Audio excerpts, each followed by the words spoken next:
Welcome friends. Thank you for joining us. This is the Paranormal News Network.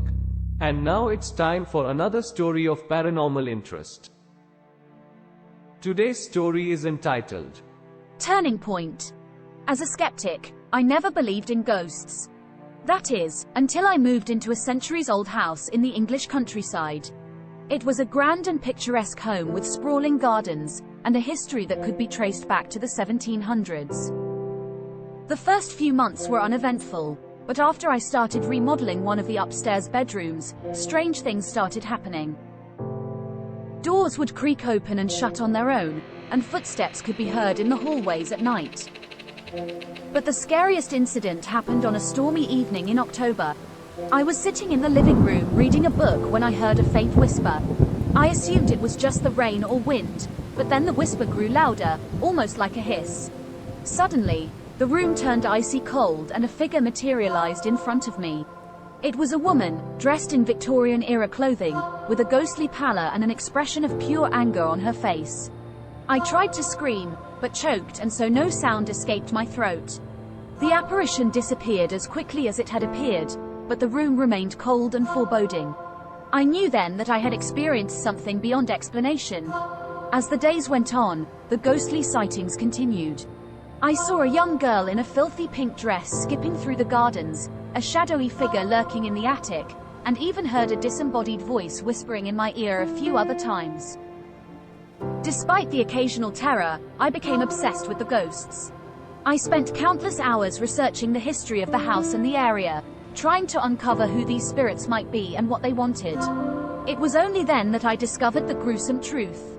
In the 19th century, the house had been home to a wealthy family who had kept the daughter hidden away from society. She was forced to wear a pink dress at all times and was rarely allowed outside. One day, she managed to escape and was found dead in the garden, her body covered in mysterious bruises. But the horror didn't end there.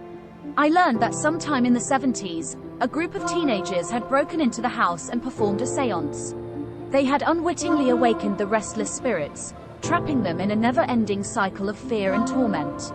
I knew then that I had to help these spirits find peace. I contacted a local paranormal investigator who specialized in ghostly hauntings, and together we performed a ritual to release the spirits from their earthly tethers. After the ritual, the house was eerily quiet, and I hoped that the ghosts had finally found their rest. In the years that followed, I never experienced another ghostly encounter, but I was left with a profound belief in the afterlife and the enduring power of the supernatural. Years later, I moved out of the house, but I still think back to that fateful evening when I saw the ghostly woman in the living room. It was a terrifying experience, but it also opened my eyes to the existence of an unseen world beyond our own. That's why I believe in ghosts. Well, that was very unusual. I hope you enjoyed it as much as I did. Thank you for joining us again today. Don't forget to like and subscribe, and most especially, please share your stories of paranormal interest in the comment section. Your story may be featured on a future episode. Since most submissions are made anonymously, please assume all content is for entertainment purposes only.